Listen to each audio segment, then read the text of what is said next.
Hello and welcome to Raise the Bar. I'm your host, Troy Haynes, former UCLA nothing high jumper and longtime coach. And I am honored to have on as my guest tonight a former teammate of mine at UCLA who was there working with Coach Anthony Curran. His name is Greg Stull. He and I did not talk for many, many years. And just recently, within the last 5 or 6 or something, I think, bumped into each other at Yorba Linda High School and started just talking and catching up. And as I've been growing in my pole vault coaching abilities, I've had questions and curiosities. And Greg and I've been talking about doing this for a while. So, Greg, welcome, man. It's Thank overdue. you. How you Good doing? to be here. I'm doing great.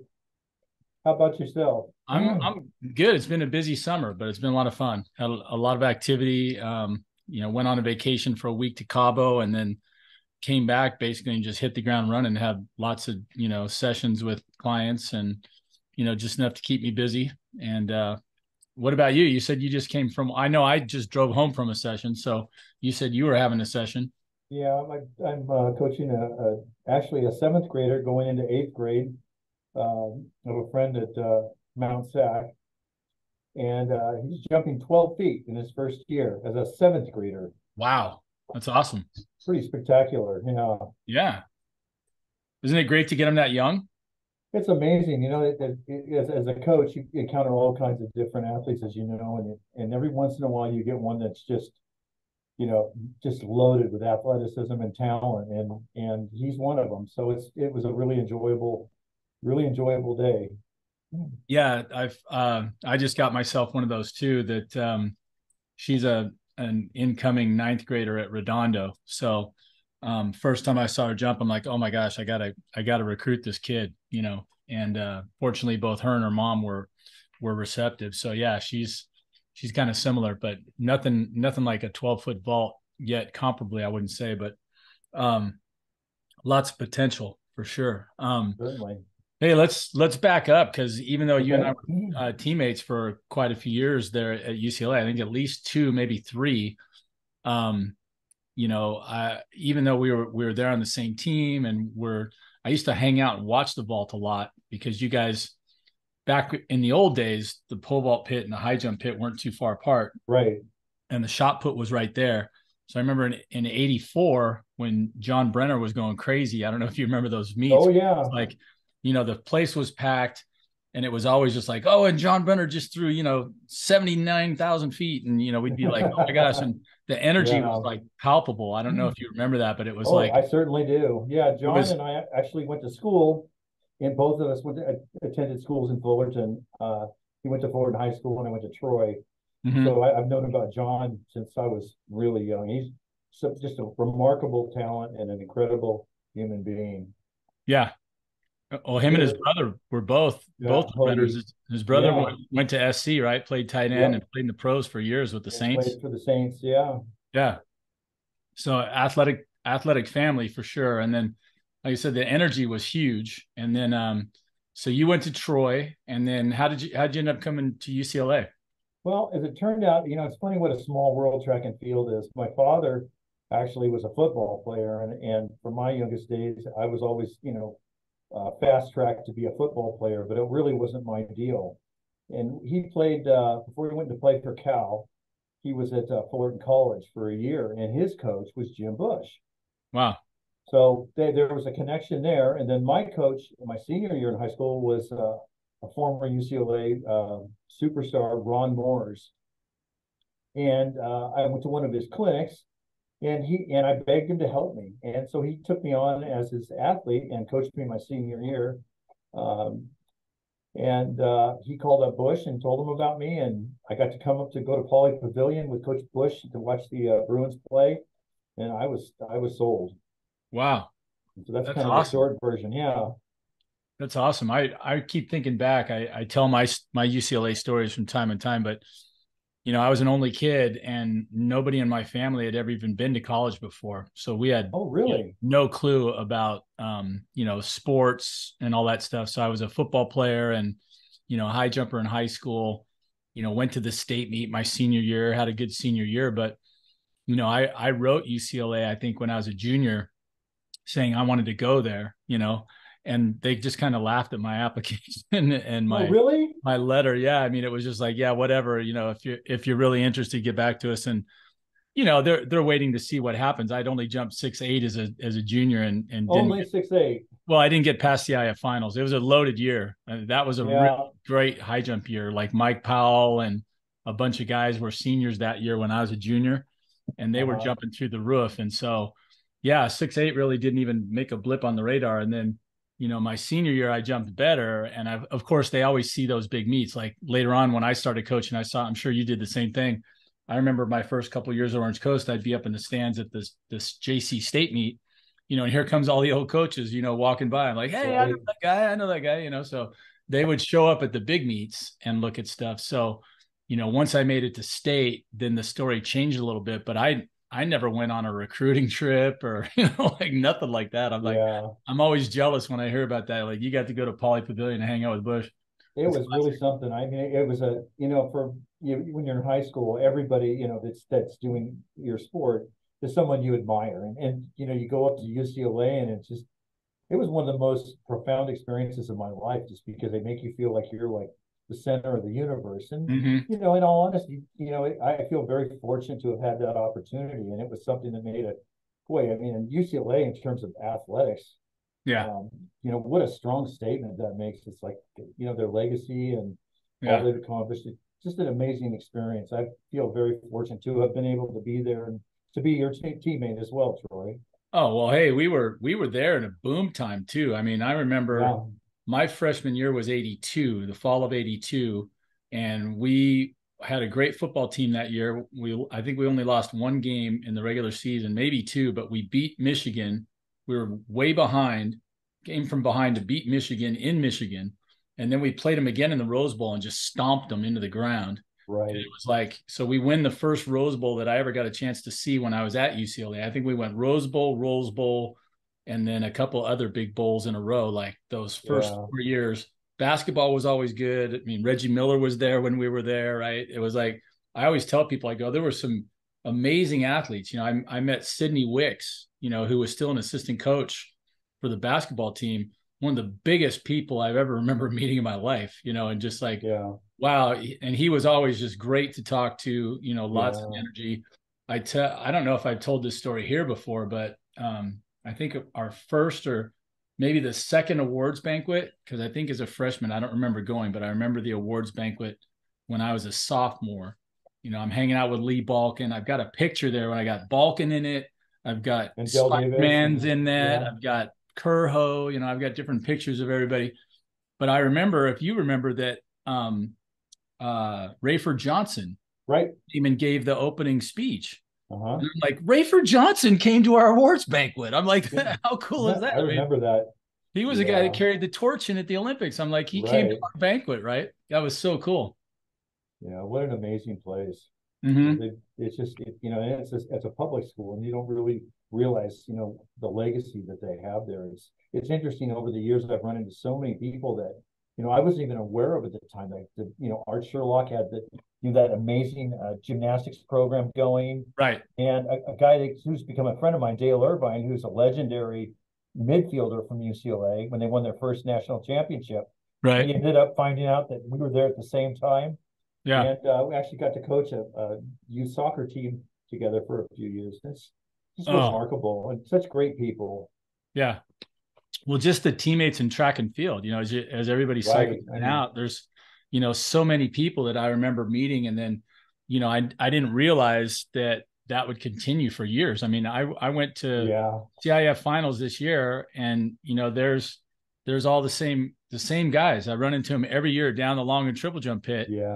It's a small world. I ran into Mike Powell, at CIF prelims last year, and then I Mm-hmm. meet this year at Chapman University, where I'm coaching now, and Yeah. just yeah, really great people.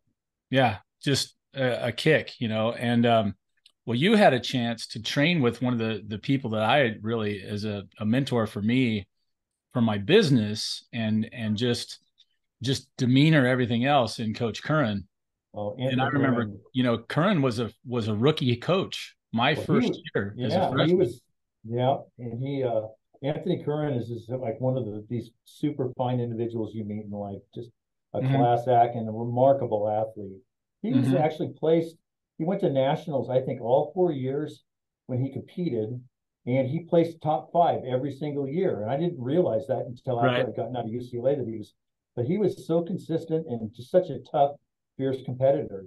Yeah. He was he was in my youth one of my idols, and somebody I've come to become good friends with afterwards. He's just a Yeah. remarkable person. Yeah. And then, if you look at it, this is one of the things that is, upsets me. If anybody talks to me about the current state of, UCLA track and field, I'm Uh, like, because first well, they first they stopped paying him after all those years of him being around. So he's 17 relegated. years he was there. Yeah, he's relegated to being a quote unquote volunteer coach, but they let him do his clinics and everything. Which the guy takes lemons and turns it into lemonade. He gets his couple of nights of clinics Yeah, a week and has 7 or 8 people lined up on the runway every night that I yeah, went to watch him. 3 4 hours straight, and he just like a machine. But he was hilarious with the kids. I learned a ton in like 2 or 3 times going there yeah, and listening to him, and then there's just more and more and more in there. I mean, I was getting the super basics, and finding that working well. It worked. The kid that I brought with me, he picked up stuff, I picked up stuff, and he ended up PRing 5 times at CIF prelims, and we came in wow, dead last. Like our whole plan that year was like we had a real crappy league, and we knew that he would probably take first or second.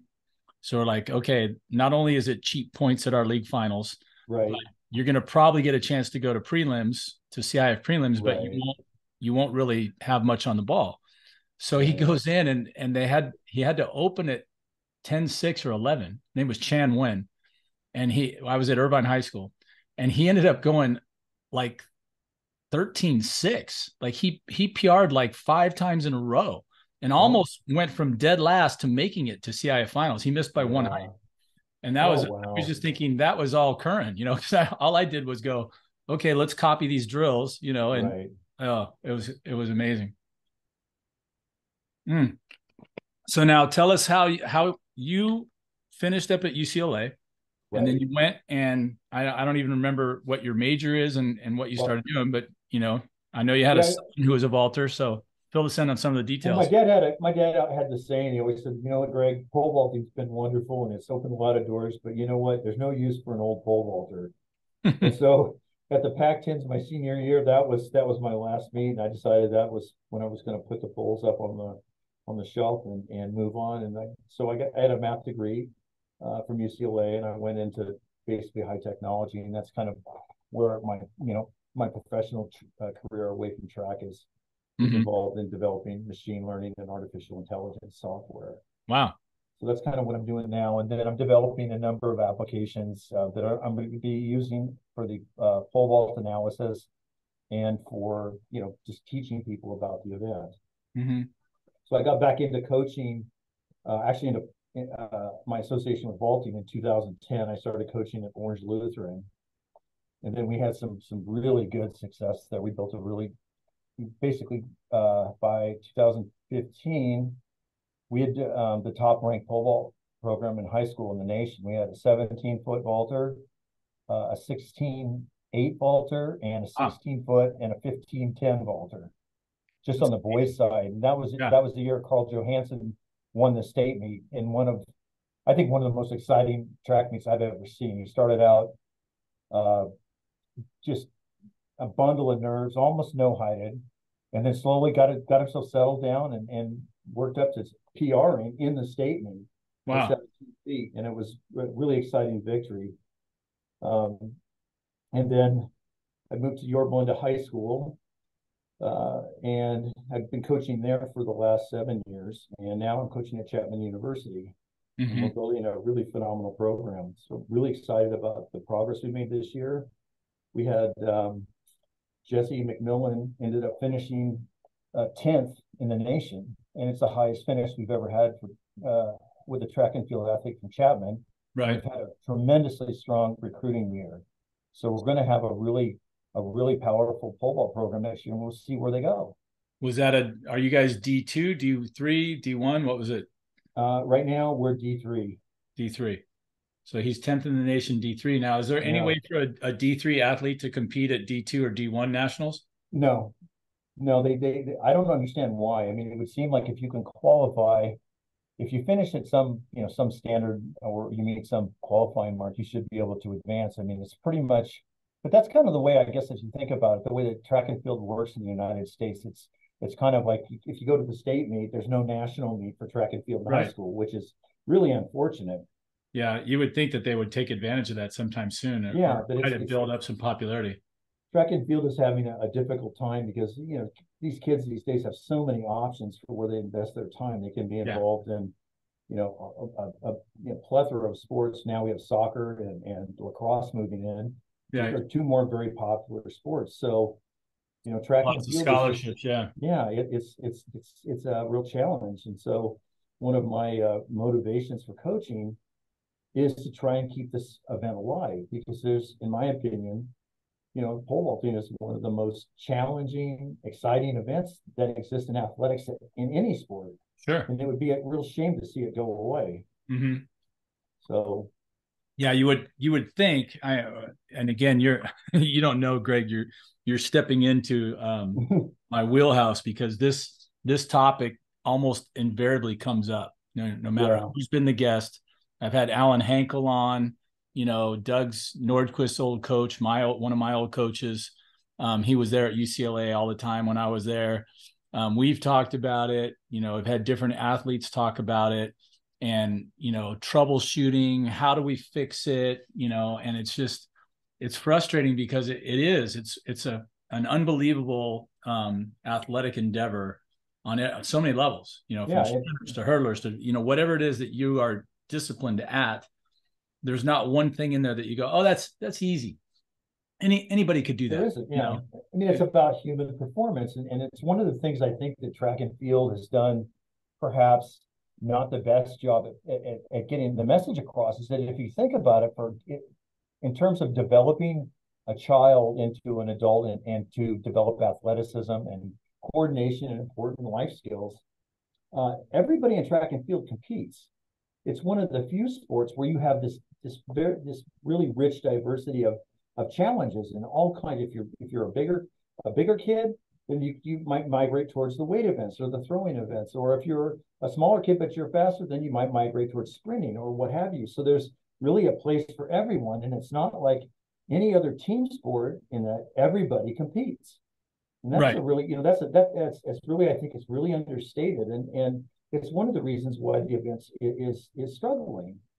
But to see, what kids get out of an experience in track and field is really unique to the sport because it's about being part of a team, but as much as it is, it's also about developing yourself and about challenging yourself Sure. and overcoming obstacles and learning tenacity and stick to itiveness. And I just see so many pluses in it. But sadly, in a country like we live in, uh, you know, financial successes drives many aspects of the sports that are popularized. Yeah. And track and field, the problem with track and field is that I think when people in general, or at least I can say for myself, when I attend an athletic event, you kind of want to root for a team and the players, and it's very difficult to have that same kind of like I know all the athletes that I want to root for at UCLA on the track and field team. I mean, it just isn't. Right. It can't be promoted that way. So I think that's one of the reasons why the sport is suffering. Yeah. Yeah. That's an interesting thought It's a too. hard, You had that come up before. We were talking about the fact that there really aren't our team against your team, like the traditional dual right, meets, exactly. Like I'm gonna are root for the still around some. Yeah. I mean, and like you said, that's fun, especially if you do it the traditional way, which is, you get your three guys and we get our three guys, right. we go toe to toe and we score at 5-3-1 and all that, no quadrangular meets or anything, but it's we do a really terrible job of marketing our stars. And then, I mean, if you're not on TV in this You're not, country, you don't exist as a sport, you don't. and You're you you're have to. absolutely right. I mean, Yeah. that's a huge part of it because mean, if you think about, like, we basically came into track and field at a powerhouse like UCLA at the very end of track and field. And it used to be the case in the 70s. If you went to a UCLA track meet, Drake Stadium was completely packed out. Yep. CBS Sports was there filming it live, and along the fence by the IM field there'd be people 4 and 5 people deep. Everybody was white. I mean, the place was packed, and that's, we've lost that, and it's really sad. You think back in those times about, who were the really, like, Sebastian Coe and Steve Scott and Houston McDeer and just all these, Carl Lewis, and we don't have those kinds of heroes, and it's a shame because people, and if you haven't participated in athletics, and this may be part of it too, you wouldn't be drawn necessarily to a sport like track and field, and it's really, we're really doing our kids a disservice. I remember going over to Germany my junior year in college. I was being coached then by the German national champion Gunther Lori, and I remember just absolutely being astounded to find out that every single town in Germany has, and they call them ASVs, Athletic Sport Vereins, or it's a sports club, but they would have their own synthetic track. They had their own team, like in Stuttgart, where we were living during the summer. There were the Salamanders from Kornwestheim, and every city had their own track team, and everybody belonged, and it was a completely different experience. I mean, it was like, you mean you're a track and field, athlete from UCLA in America? Can I have your autograph? I remember it was the first place I'd ever been where anybody ever wanted mine. Wow. I mean, they didn't know who I was, but I was from UCLA, so I Yeah. must be somebody. And Right. just to see what a different reception it is. And even today in Europe, track is a major sport. Yeah. And it's on par with, other sports. Like American football is played in Germany, but it's almost like the exact opposite. Yeah. In terms of popularity, but quite an experience. And it's for people that are looking for something. I mean, track and field is great because anybody can do it, and everybody comes at a different level, and they have different challenges, and it's such a great experience. You get so many good life experiences, and certainly for me, I can tell you, it profoundly changed my life. Yeah. Track and field has done so much for me, and I think that for me, and I know, like yourself and other former, collegiate great track and field athletes, they do this now because they want other people to have this opportunity to experience something that's so tremendous, and it's really a love of the sport, and you don't see that in a lot of places. Yeah, it is fun to see someone get to that level where they're going to make it into a college and everything now, and it's but everything has changed too. It seems less high level and yet more commercialized. Like, I'm still catching up to this whole Junior Olympics and Masters, and then like the Nike Nationals and the New Balance Nationals, and all these different national meets. Like you said, there's not one national meet. And I'm like, why wouldn't you?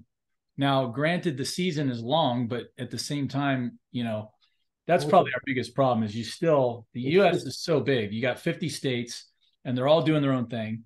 So to get one body to try to get them all to cooperate and put a schedule together where we're going to have everybody at their peak at the same time, it's probably never going to happen. But, it's really unfortunate because the thing is that, one of the things is one of my dreams, and which I wasn't able to accomplish, was to go to the Olympic trials and make it on the Olympic team.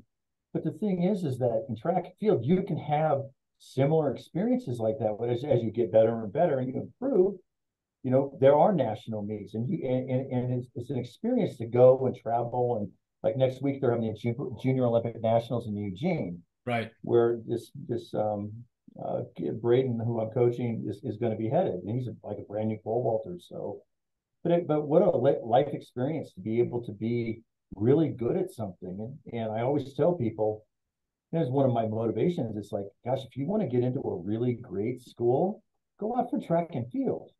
Yeah. Right. Because if you I believe that we can help you to get to where you want to go, in terms of athletic performance, and you have an opportunity to And how many people get to go to school like you and I did on a scholarship to a school like UCLA? Yeah. Much less for me just to get in, you Right. know? Right. So, I mean, like I said, it had a profound, such a profound impact in my life. I have no idea where I would have ended up today if it wasn't for track and field. But it's a sport that's filled with so many wonderful people. And it's like one of the things about pole vaulting that I really enjoy, and I think it's just really uncharacteristic, is that the pole vault community is really like a gigantic family. And it's very unusual uh, that you would ever go to a meet and not see all of the vaulters interacting and helping each other. They share equipment. If somebody doesn't have a pole that they Yes. need, Yes. another vaulter is the first one to step up. Hey, I've got a pole for you here. Go ahead and use it. I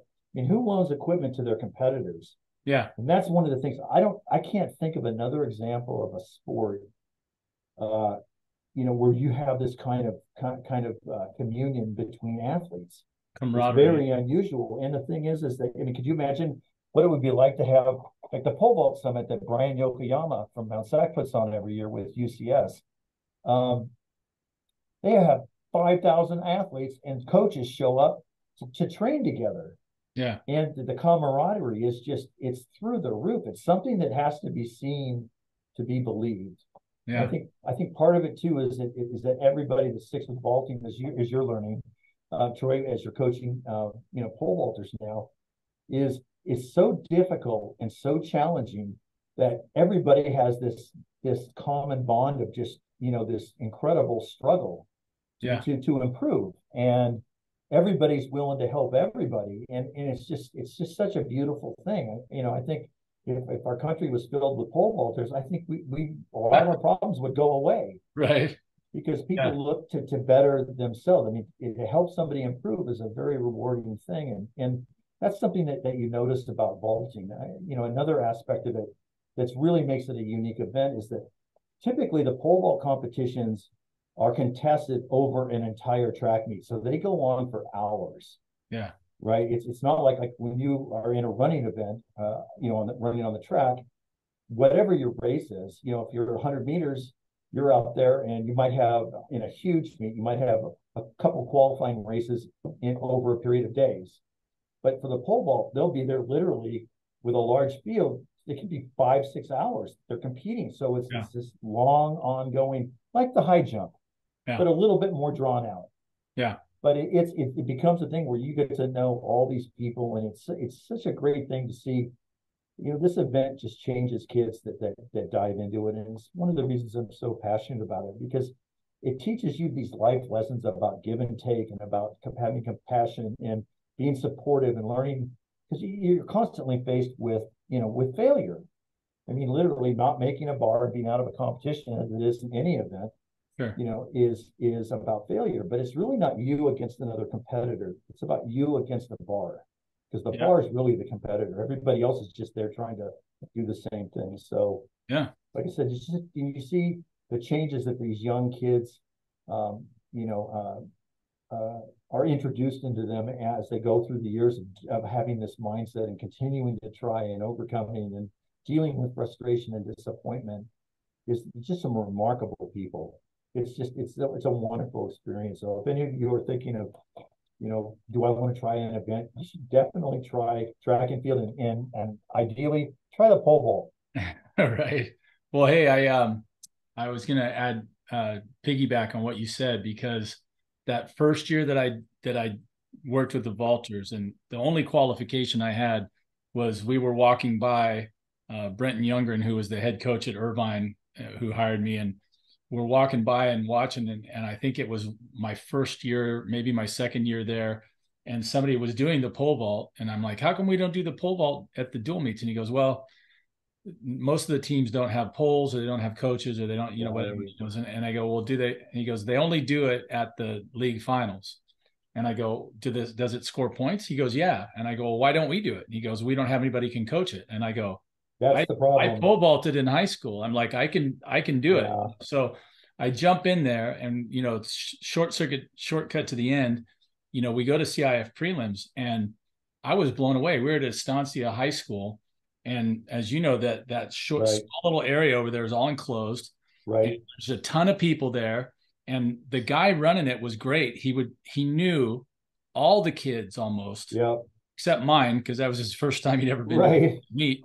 And all the parents are there, and all the coaches, like you said, and everybody's allowed down on the thing. They don't care if your coach is down there or anything. They don't care if you're Right. doing video. I used to get yelled at and accused of cheating all the time for videoing my athletes and for showing them what they did wrong. I just thought, why wouldn't anybody do that? Right. I can do it on my phone. I can do whatever. And they go, you can't do that. I'm like, why not? Isn't this the biggest meet of the year? Why can't you do Why that? wouldn't you be able And to? so when I go to the pole vault, the first thing I see is a guy sitting there showing his kid the video. And I go up to the guy and I said, "Can we show our kids video?" And he goes, "Yeah, just get out of everybody's way." Yeah, And I was just like, do it in the coach's box. Yeah. "Yeah." I'm like, "Well, if I'm out of everybody's way, I could show him video of like, oh my God, this is great." And then we had the same thing happen to us. He started mushing out all his poles. We only Right. had a couple. And like you said, we're trying to figure out how to get over this last height. And we're like, we need another pole. And we don't have a Right. pole. And we had 2 or 3 volunteers, like you said. I was like, I couldn't believe, the way that it goes down there. Yeah. And Well, and you know what? Just to piggyback on what you just said, if you get stuck in that situation again and your kid's on a pole that's too soft and you can't find a bigger pole, you can always push their step under. That will yeah. compensate and make the pole stiffer, and it works great. You put Okay. them 6 inches under, and you get 5 pounds of pole stiffness. I've done that a ton of times because Yeah. I mean, poles only work for one weight, and they're only one length. So either you got the right poles or you don't. None of us Right. do. So, but yeah, it's a completely different mindset, and yeah, and I think if you're talking about CIF, you're probably talking about CRAM and Hergy, who are legends themselves in this event, and they do it because they love it, and they're the best officials in the state. Frankly, they could be doing a world championship events because they're awesome. Yeah. Well, they were really promoting the kids and telling, hey, Yep. so and so's already PR'd twice today. And, it was its own little show. It was really awesome. And, who did I bump into just this year? CIF prelims. I was out at Carpinteria, and Tate Curran was Hey, Curran, yeah, out Anthony said. coaching. So he was out there on the field. I'm like, "Hey, Tate, what's going on?" He's like, I got to go to work. I'll talk to you later." He's out there running onto the field, like father, like son. So um, it's just amazing. Like I said, you brought up something earlier, Greg, that made my brain start spinning. And you said something about software or some way that you have of analyzing the pole vault and the pole vault Right. technique, right?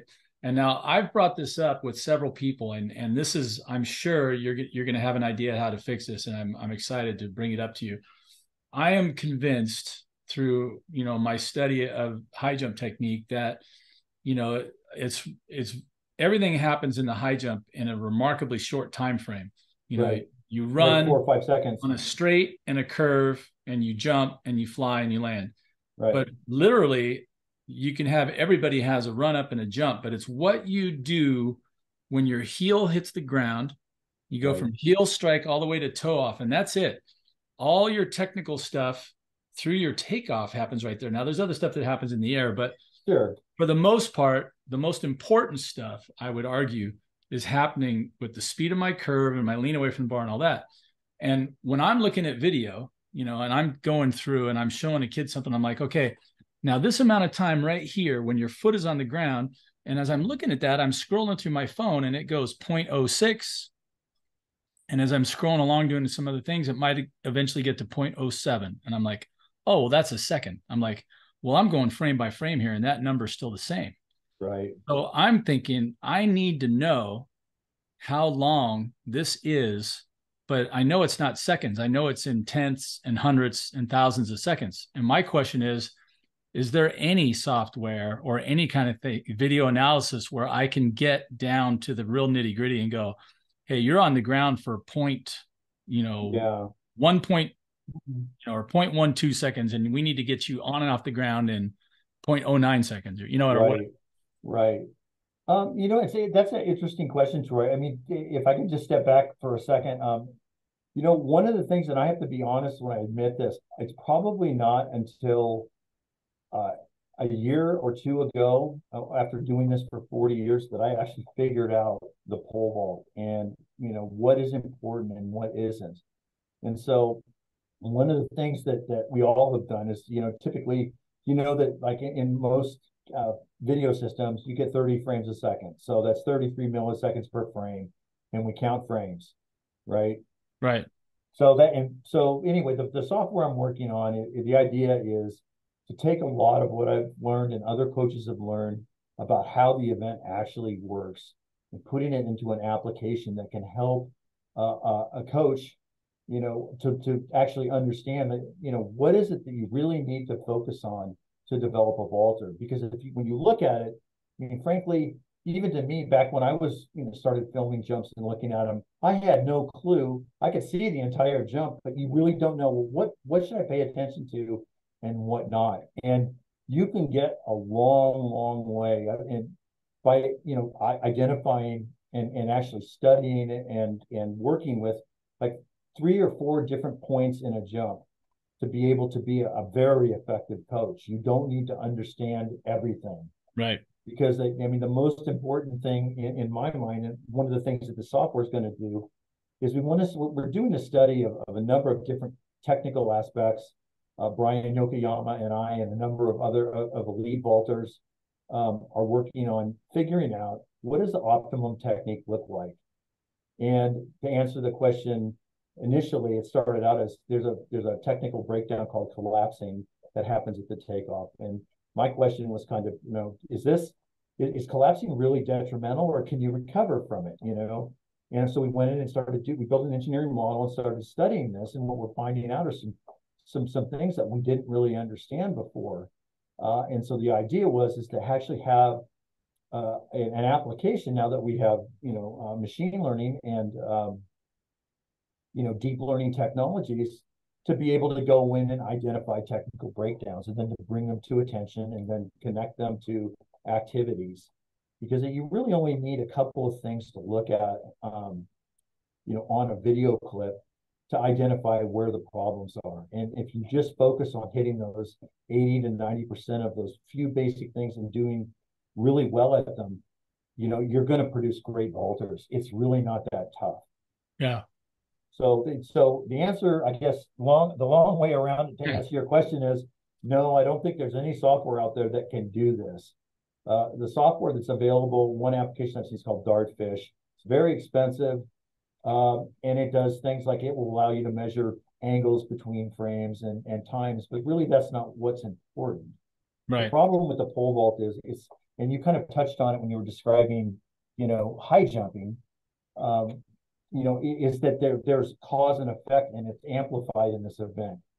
Like the first step you take on a run, if you're sitting back and watching a jump, I can tell how an athlete's takeoff, 12 steps later is going to be based on that first step. But right. You have to know to look at that first step and what to look for. And there's nothing out there that will tell you that. There's, opinions in this event are there's a plethora of opinions and justifications for why things work the way they do. I'm beginning to believe that beyond a few basic things like a proper pole carry, a proper plant and takeoff, and resisting the pole, the rest of the things are kind of like if you imagine a valley that has a river can run down many different ways down through a valley. It starts at the top and it ends up at the bottom. And I'm beginning to believe the pole vault is a lot like that. But, going back to your question, what's really needed is an application or a way of teaching coaches something beyond the basic things. And, just fundamentally, the approach I take with my athletes is to teach them why. So when I tell them to do something, it's not do this because I said so, or do this because you're not doing it right. It's like, you need to do this because, and to teach them how the event works. So when they look at their clips, they know exactly what's wrong with their jump and they know what they need. So they don't really need me. So the idea is to make them all coaches, of higher skill level than I am. Right. And that seems to be, it seems to be working. I like that idea. Yeah. I've heard. Oh, go ahead. No, I was just going to say, and one of the other things too is that one thing you will find with most coaches that are out there, especially ones that are successful, is coaches, if you're if pole vaulting is an area that you want to get involved in or you're coaching, the worst mistake a coach can make, in my opinion, is not to ask another coach and say, hey, I don't know. I do it all the time with my peers. And I don't understand this. Tell me how do you think this works? And then they'll tell me, and I'll go off, and it causes me, as my friend Brian Yokoyama says, the important thing that we need to do to develop as coaches, probably in any event, is we need to talk about what we see and what our experience is and what we've learned, so that we all can have an idea that's different than our mindset or method of thinking. And it causes us to come up with new questions. Well, wait a second, if that's happening, then maybe this is happening. Then we go back and talk about it. The worst thing you can do as a pole vault coach, in my opinion, is be afraid of the imposter syndrome, which is, I don't want to ask a question because they'll think I don't know anything. Biggest mistake in the world. In this event, if you're smart, what you'll do is put your ego aside and you ask questions. Because the pole vault is the kind of event, especially, where coaches, if you ask them, they'll tell you.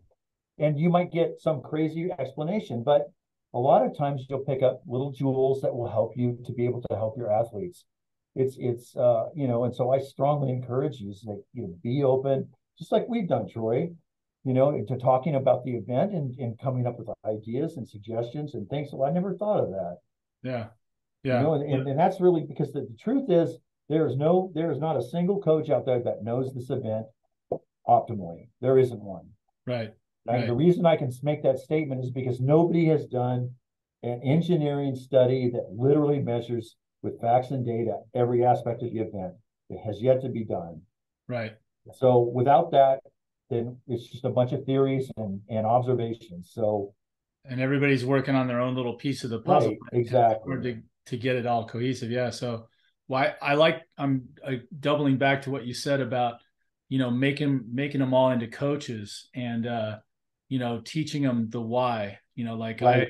I've been using these analogies, and it's funny how many have come into my head over time to deal with whatever level I think the kids are on, something they'll understand. I teach them about, there's a monster in the middle of the pit whose name is Mr. Momentum. And I said, you're running right at him. Right. I go, in a way, you're creating your own worst enemy, because all that force that you're generating towards the pit is going to pull you across to go party with Mr. Momentum. And I said, we want to go up and away, Takeoff angle. So you got to lean I'm trying to get all the force that you create at takeoff going away from him, if at all possible. Right. And so that's an example of what you're saying, where I'm teaching them a concept, an overriding concept. Like, everything needs to be about this. I'm like, I give them overriding principles. I'm like, hey, you're a learning computer. So I go, inside your brain, your first day of jumping, I go, there's a couple things I want you to keep in your mind if you can. And if you can't, I'll always remind you, always be tall. I'm like, why do I want you tall? I'm like, higher center mass is important. So I'm like, I want you up on your tiptoes, and I want you to run with high knees and high cycling and high arm swings, right? Right. So you're always be tall. I said, always be accelerating, always be cycling, all the way through. So your acceleration, because if you see someone stop cycling, that they're decelerating, because A, their stride length is getting shorter, and B, they're getting lower to the ground. I'm like, that's not good. So I give them the basics, and I keep hammering on them. And then it's like, no matter what drill we're doing, I said, and I don't know if you've had this discovery, but I go, the forward lean as you're running down the runway in the pole vault for me, and in the high jump for me, I'm like, sprinters are amazing, and so are hurdlers. But I said, I cannot have you with your head in front of your foot. Right. It's no good. I need you way back behind. High jump, more than any other one, is your head has to be left. I go, your foot is the first thing. If you're a train going into the station, your foot is the engine and your head is the caboose. Right. And as soon as you hit your foot on the ground, they change places almost immediately. Your head catches up and turns into the engine, and your foot turns into the caboose, So you just go through, and I'm like, that forward lean is just killing so many of my athletes. And I'm like, the fact that you're fast, I need, because I need explosiveness, but I don't need you to lean forward. I go, I almost have to retrain sprinters and hurdlers to run like their quote unquote, their high jump approach. Cause I'm like, it's not like any of the other events. I go, Right. it's completely different. I don't need you leaning forward. I need you leaning back, if at all possible, while still running fast. That doesn't make any sense. Right. It's like it's much easier to run fast leaning forward. So, Right. Well, oh my gosh. it's the whole idea of, I could catch a fish for you, or I can tell you to catch a fish. But if I explain to you why and how, and you understand that, you can feed yourself. Yep. And the thing is Chinese proverb, right? yeah, and it's for the pole vault. Interesting thing is that you would think that the faster you run and take off, the higher you're going to jump. But as it turns out, your takeoff angle is what has to be king. So not running at your absolute top speed so you can improve your takeoff angle is vital. Yeah.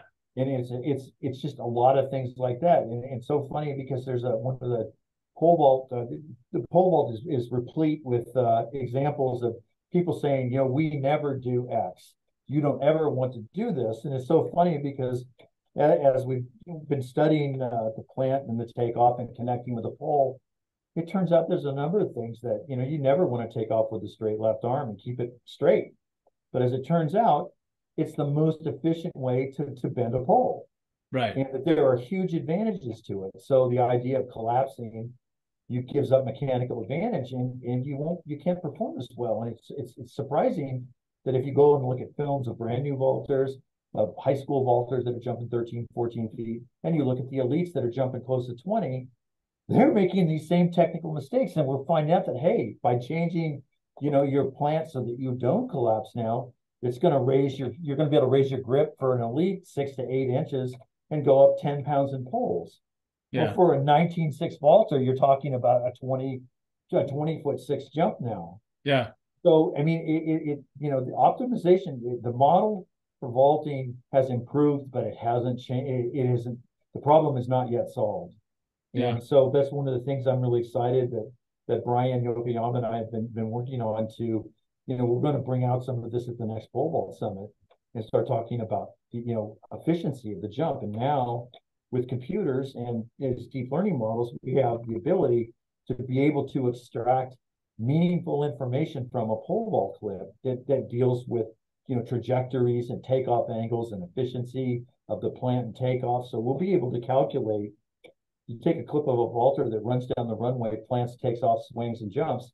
I can tell you how efficient his jump is just by analyzing the video frame by frame. And we could pull this information out and have tangible proof that says, look, your jump is only 87% efficient on your best jumps.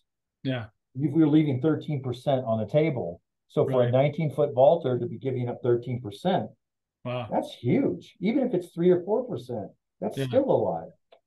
So it's an exciting time, the ability to be able to look at some of these problems and start to apply, these advanced, you can now buy the equivalent of a supercomputer, into the form of a GPU card, and put it into your PC for $1,500, and you can do amazingly complex simulations that were never even possible 10 years ago. Right.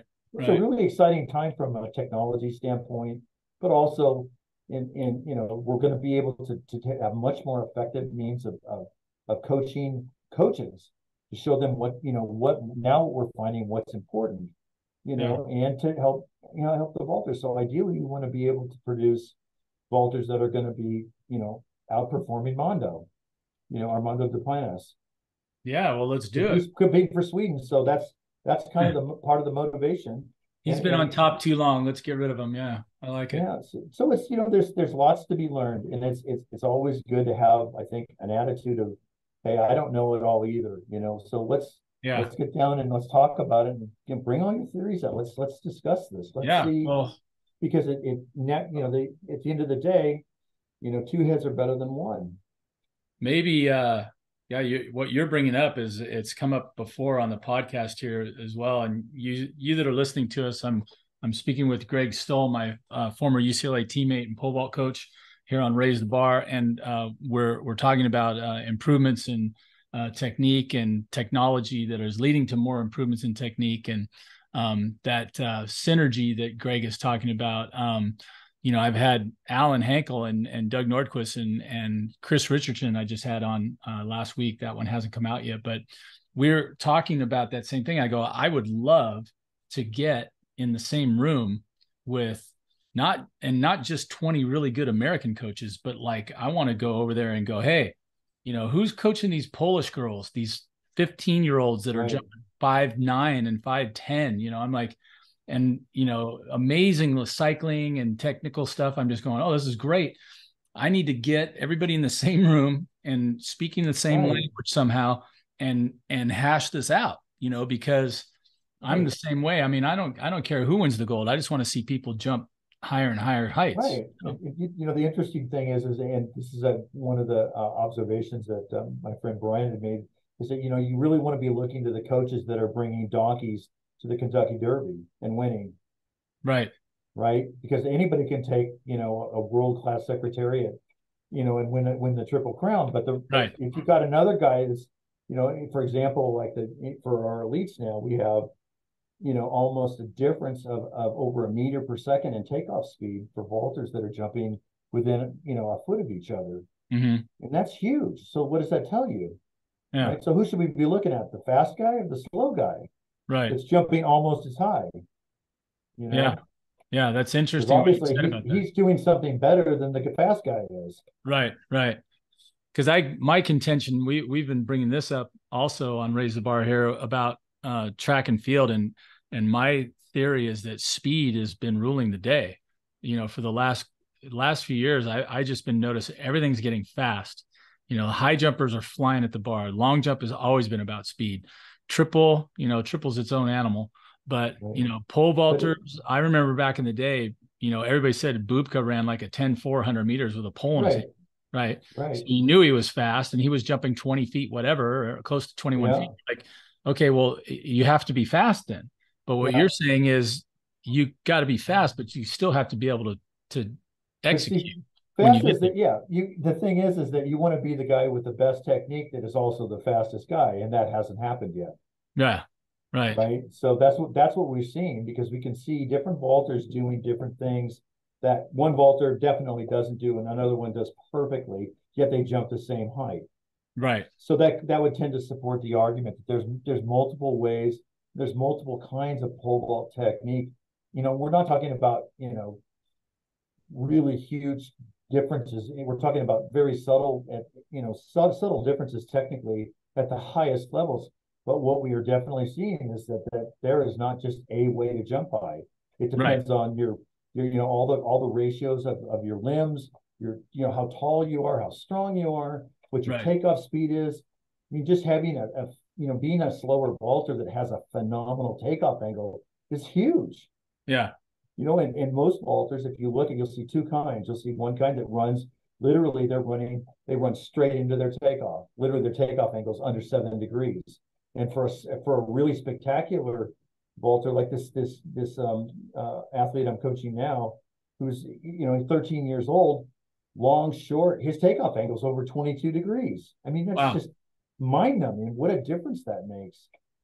So it's also being aware of those kinds of things. So, but in general, for starting kids out in this event, it just comes down to a couple things they need to do well. Mm-hmm.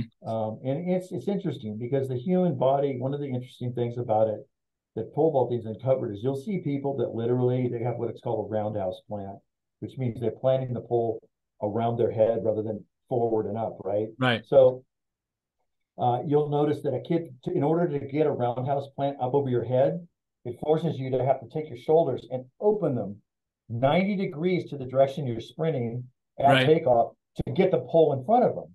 Right. So if you can do that, the human body can make those kinds of adjustments and still be, able to perform at top speed. It means that there's many, many possibilities, for ways that you can jump high in this event. You can be a vaulter that's super fast and just hangs on with a high grip. You can be a super strong vaulter that's short, not as fast, but can bend a really big pole because their plant and takeoff is super, super efficient. And they're acrobatic, right? And some kids are just natural. Like, it's so funny because you generally see for pole vaulters initially, the bulk of them were former gymnasts, former divers, or rock climbers.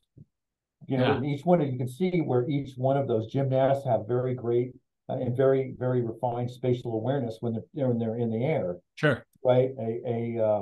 Rock climbers tend to be exceedingly strong in their upper body, Right. right? And divers are also kind of a combination of both.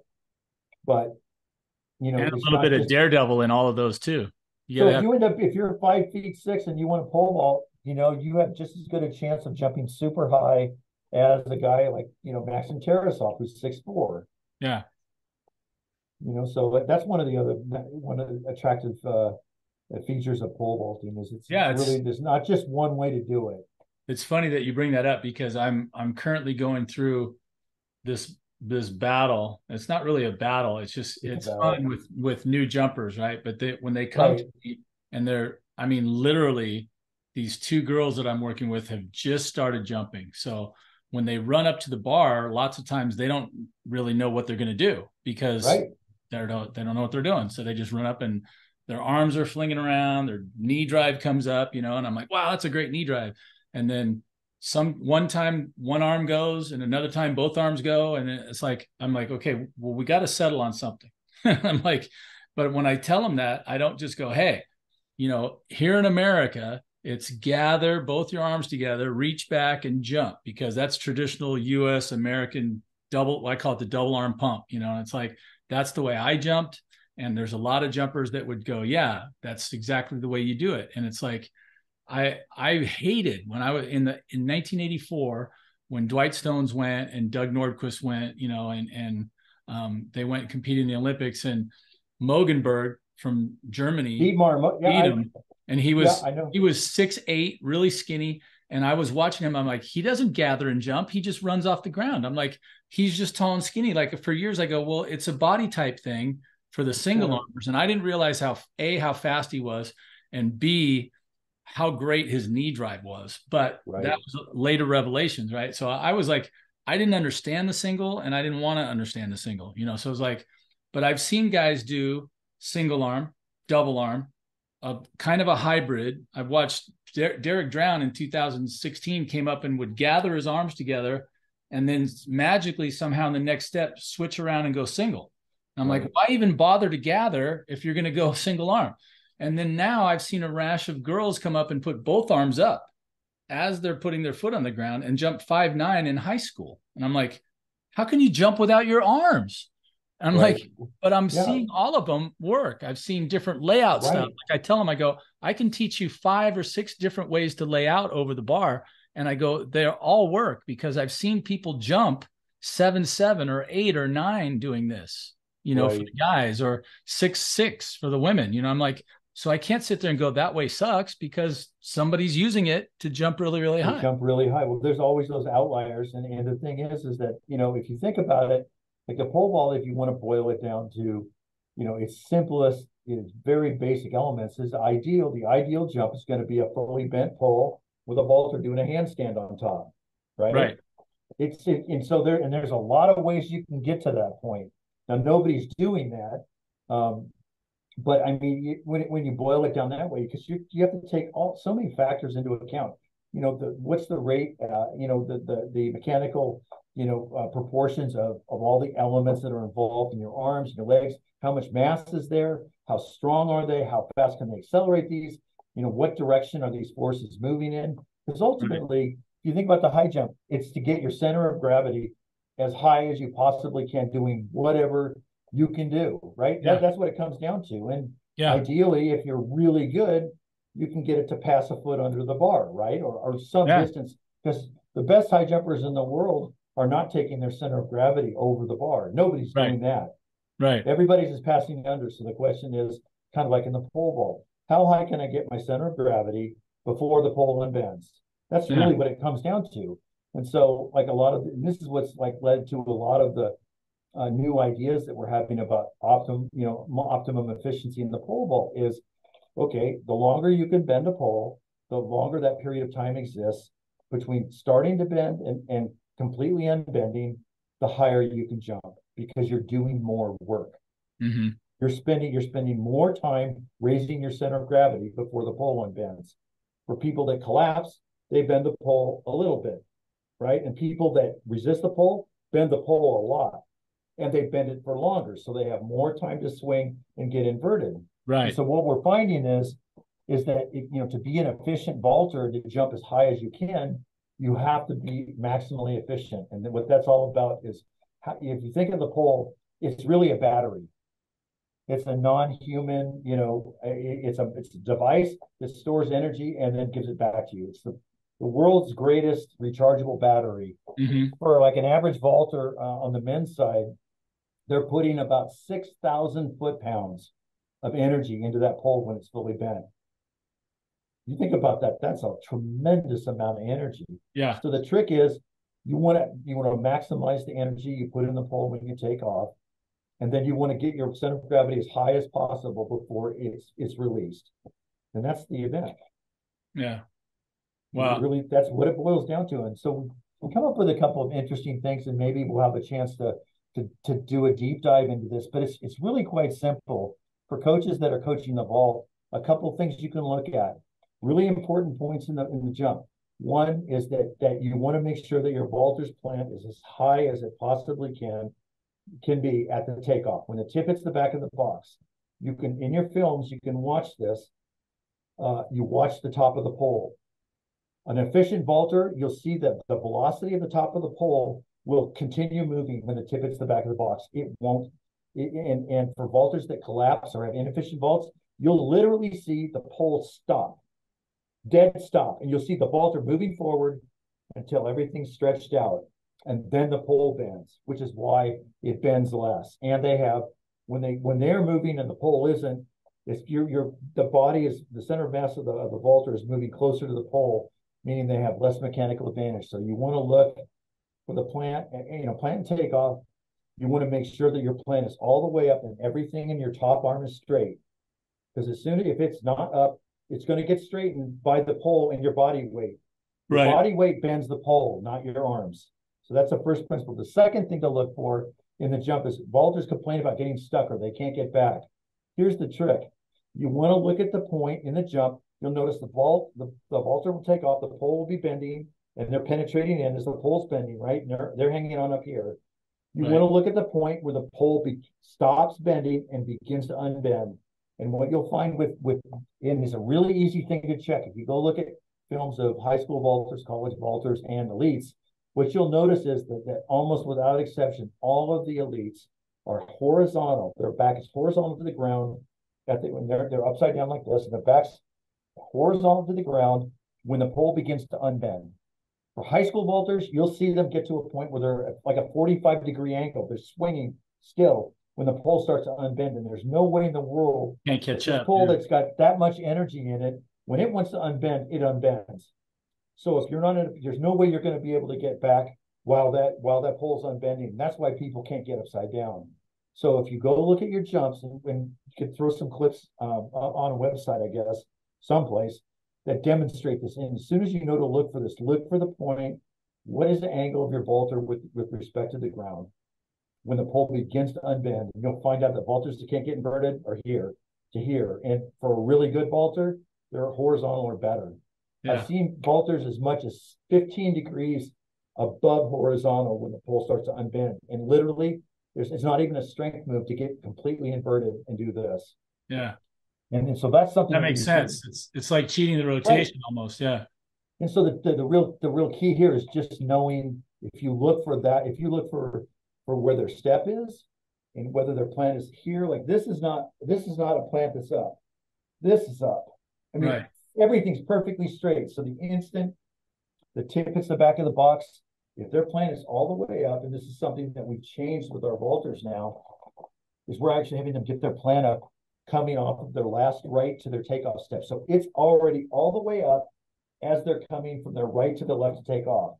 So when they take off, literally they end up staying. You're prepared for that. See, because if you're pushing your plant up, right, and it's getting up just as the tip hits the back of the box, your muscular system is pushing this direction. But the tip hits the back of the box, it's going to try to resist. So this is why a vaulter collapses. But if you have time, if you get your plant up early and everything is straight and you're prepared to take off, absolutely no collapse at all. But the thing is that your distance from your shoulders here to the pole, if the pole's here, is maximized. You will improve your efficiency if you can do that by as much as it can be 50 to 100%. Yeah. It's massive. And the pole vaulter will go from bending a pole 45 degrees before it unbends. It'll only bend to here. When they collapse, they collapse bad, to be bending at 120 degrees. Yeah. And it will take longer to bend, so you have more time to swing back before the pole starts unbending. That's really all there is to producing a good vaulter, is if you can just focus on that, on your plant and takeoff, everything else will come. Because vaulters think, they're taught to think that they're not strong enough to bend the pole. Well, the secret is that the body running at speed is what bends a pole. Right. That's what bends the pole. It's nothing you are nowhere near strong enough to do anything involving 6,000 pounds of energy with your arms. If you think you are, you're wrong. Right. You can actually jump. I actually saw a vaulter at Occidental College last year doing warm-up jumps. She was jumping one-handed. She's going down. We've seen people do that takeoff where they take off and they're long. She was actually bending the pole and getting upside down and going all the way through her jump.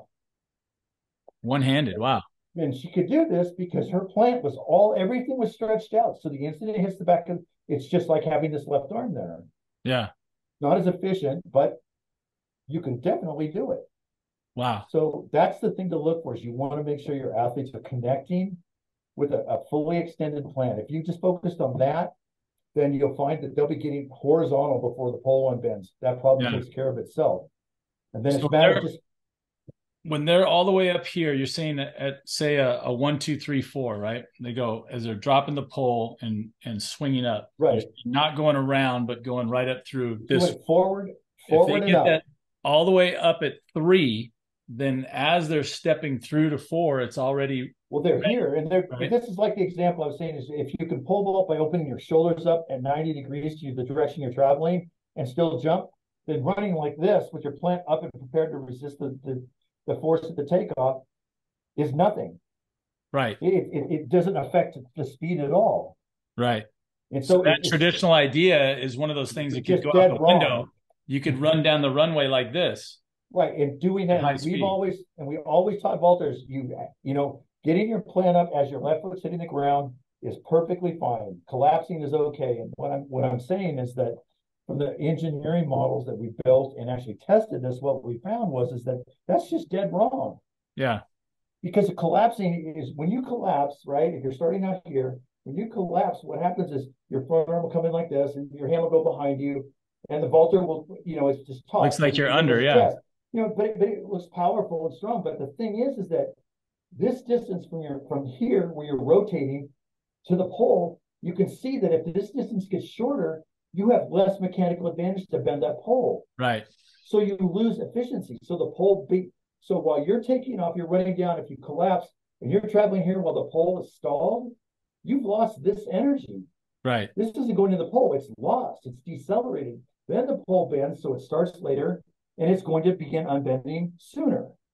Right. That's why it's so important. But this is just one of the things that, look, this is dead wrong. You don't want to do this. Yeah. Another thing, too, is that if you time it correctly, when the pole drops because it's so long, when you get your plant up early, you want the tip to hit the ground and bounce. And what will happen, you can see it in the vaulters that have figured this out, is that the pole will actually bend the opposite direction, and then it springs forward. That springing forward has enough energy in it that the pole will carry itself into the pit. Right. There's no force involved in pushing the pole into the pit. If you do this, it's called a free takeoff. It's literally like pole vaulting with nothing in your arms, because the amount of energy it takes to rotate that pole is significant. Mm-hmm. But if you do this correctly, where you hit, it preloads and then bounces as the tip hits the back of the box, you overcome the wasted energy it takes to bend the pole. I built a mechanical model of a pole vaulter to simulate this so we could measure the forces. And what we determined was you would think, because it's a simple spring, a pole is, that you bend it 1 degree or 5 degrees or 10 or whatever, that's going to take 1% of the force or 10 or whatever. Well, it doesn't. this is something else that nobody knew, is that, when you bend a pole, to bend a pole, to displace it, if you think of it like bending like an arc, right? Like Mm-hmm. this. If you think of just bending it that first inch takes over 60% of the total energy that you can put into that pole. Right. One inch. So the trick is that if by doing this, so the curve for bending a pole in terms of how much effort it takes is really like this. It's not a straight line at all. Right. Right. Everybody Right. always, we You have to all get knew it that to a it was certain straight, level before it but starts to it's not. bend. So Yeah. it's like it takes a huge initial force just to get it started. So, and this is something that Brian Yokoyama discovered, is that by dropping the pole, carrying the pole higher, this is like an elite technique, because it's, if you don't do it right, you'll miss the box. Right. But Right. Because you could the bounce tip over comes the down, box. the tip comes down and hits, the pole pre-bends, and then it snaps forward into the pit. So the vaulter, down all of his momentum, 100% of it can be transferred to Wow. height. So it's like adding something like that and making sure that your plant's up early so you're prepared to resist. These all add significant percentages. And what we found was, is just even just the simple case of doing this drop and being prepared so that you do not collapse. And it's very easy to do. If Mm-hmm. everything is completely extended, it has to bend immediately. That you can raise your grip on, just for a standard high school vaulter, about 8 inches, Right. and they can go up 15 pounds in poles Right. immediately. It's And it's the difference between, and it's very easy to coach, because you take a vaulter that's jumping the old way, where they'll collapse a little bit, which most vaulters do. They'll land in the front of the pit, right? So that's the pole that they're set up. Then you have them do this, they land almost off the back of the pit on the same pole. right. It's that big of it's so obviously noticeable. Right. So that's something that we've recently uncovered, and it's really exciting. It's, I mean, last season, uh, I went back and took all of our vaulters, and we learned how to pole vault, in terms of just planting the pole and having it up before and ready to resist before their left foot even hits the ground. Yeah. And it was a real challenge, and it took kudos to the athletes that were the guinea pigs in this experiment, because they basically had to learn to start their plant a step early. And that's like taking a pole vaulter that's been jumping one way for years and telling them, okay, we're going to have you start jumping left-handed. So you're going to have to completely relearn Right. everything. Yeah.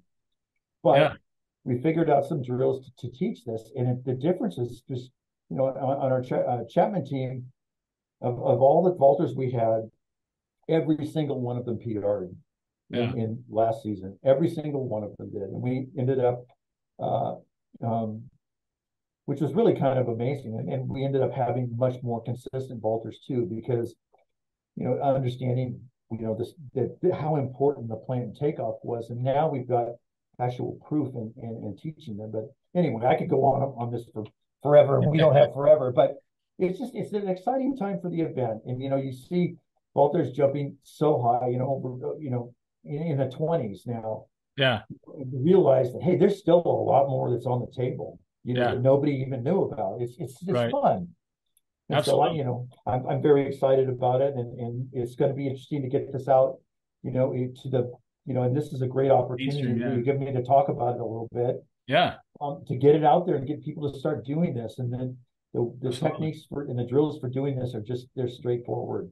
Well, I got to get my butt down to see you coaching this in action, because I got to see a little bit of it at the Concordia meet where you and I were hanging out Right. earlier this year, and then I may have bumped into you one other time, but I don't know if we had it anywhere near as much time. And then but I love learning this kind of stuff, because the physics and biomechanics are the things that attracted me to becoming a kinesiology major, and Right. applying everything to, it doesn't matter what it is, dude. I mean, I do it when I watch golf. I do it when Right. I'm watching football. I do it when I'm watching baseball. I mean, leverage and speed and everything else. It's always just a you know just a second away. So it's eye opening what you're saying. And I remember listening to Curran, coaching you guys, and I remember that position, the arm up. I don't remember the arm up as much as I remember. I used to think like out and lock, Right. and then Right. like I've heard those things. They say you don't want to pull down on the pole, right? And you don't Yeah. want to do this. There's all these little things that stick in my That's head. interesting. That's another point too that we found out that that's not really because the optimum jump is going to be long on the bottom. You want to put as much energy in while you're loading the pole, and then Right. you want to be able to get inverted into this position as quickly as possible. And you do that by tucking. So Right. the new most efficient way is swing long and then swing to a really quick tuck, and that's Yeah. literally pushing yourself away. It feels like pushing yourself away from the pole, but it's really just pushing you're creating a mechanical advantage so that you're as far from the pole as possible. Yeah. And that's something else that's new. But it's there's so many different things that we're trying. It's going to be exciting. The great thing about it too is that there are some really this is not hard at all to teach. Yeah. It's just a matter of like the drills that we do literally are 4-step plant drills. So Yeah. left here, all the way up, and then resist. And you were saying something to me about starting them on lighter poles, right? Because when Yeah. you start with the lighter pole, it's going to be easier to get that initial bend, but you have to learn the sequence, right, of Well, how see, to the do it. problem, the difficulty is that one of the things that vaulters instinctively learn without ever being taught, which is really wrong, is that coming down here is that your left arm is not strong enough to resist the pole. You can't. You'll say you're just not strong enough. But that's not true. It's a matter of like the amount of force that you can resist when your arms are straight and locked is huge. Yeah, It's that's the it's thing. hundreds You of keep them pounds locked. more. Sure. It's hundreds of pounds more than you can actually press. Right. When you lock it out, you have tremendous mechanical advantage here. So it's a matter of the difference is the old way was rotate around the top hand. We swing like this. The new Yeah. way is we rotate around the shoulders, not the top hand. This is like Right. literally, we want this to become a triangle is the strongest mechanical structure you can build.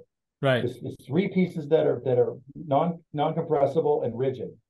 So what we want is we want a triangle here to give us this maximum, distance here to give us maximum mechanical advantage, and we swing around our shoulder, swing along on the bottom, tuck here, Yeah.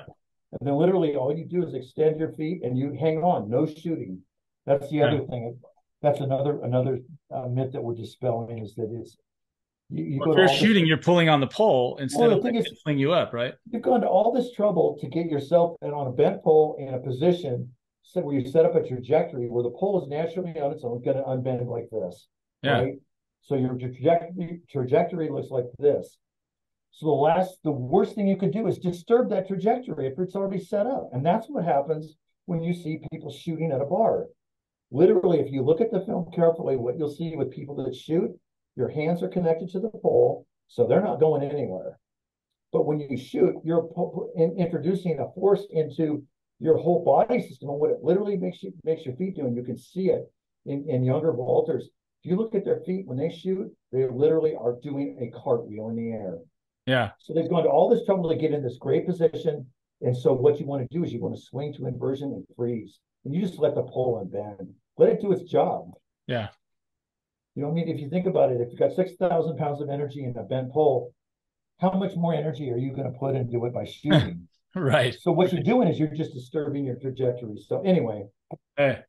Well, hey, Greg, That's we're getting late, but you've definitely motivated me both A, to come down and see you, and B, to talk more technical stuff in the future. So we'll have love to do to that. do Thank this you for the again. opportunity. Absolutely. And hey, well, what's the are you doing any clinics, or do you have any private sessions coming up, or group sessions where Right somebody can come now and it's been quite a year this year, and so I've been decompressing for a couple of weeks. We're going to go like on our family trip to nice. Carlsbad for a week, and then after that we're going to get back at it. But I was talking with the coach Stull at Cal State Fullerton, and what we're going to do is we want to set up a club to be competing out of Cal State Fullerton. So we'll have sessions, and anybody that's interested, in coming out and you're more than welcome, and come out and ask questions or have your kids try out jumping, or if you're experienced vaulters, you're always welcome to do that. So that's something that's going to be coming up probably in the next month or so. Awesome. Well, So we keep me just on the have loop on that too, because certainly will, that sounds Troy. exciting. All right. Well, Greg, thanks for your time and your energy. Loved listening to you, man. That was Great to catch up with you again, Troy. I'm really glad our paths crossed. I've really enjoyed hanging out with you, and for those of you that are looking for an absolutely, Troy's a very humble guy, but he's a fabulous technical coach. And if you're looking for pole vaulting or his first sport, high jumping, you can't find a better coach out there. Thank you very much, Troy. Thank you, Greg. For this opportunity. Enjoyed talking with you. All right, bud. We'll talk soon. I want to get out there and watch your work. Thank you. All right, Troy. Take care. Yeah. Bye. You too. Bye. And that's going to wrap it up for us here on Raise the Bar. Today, my guest was Greg Stull, former UCLA vaulter and a teammate of mine, and a longtime coach. I think Greg was a year ahead of me at UCLA, and kept competing, and then has been a coach for a long time, just like me. And you can hear his passion for his event. He really enjoys, pushing and finding the great ways to coach and teach it, and has had great success doing so. Sounds like his new revelation in teaching his technique is resulting in PRs for all of his vaulters this year. So I'm going to make it out to one of his clinics and steal everything I can. So take a listen. Great times. And until next time, it's Troy Haynes signing off. Remember to keep raising that bar, both personally and professionally.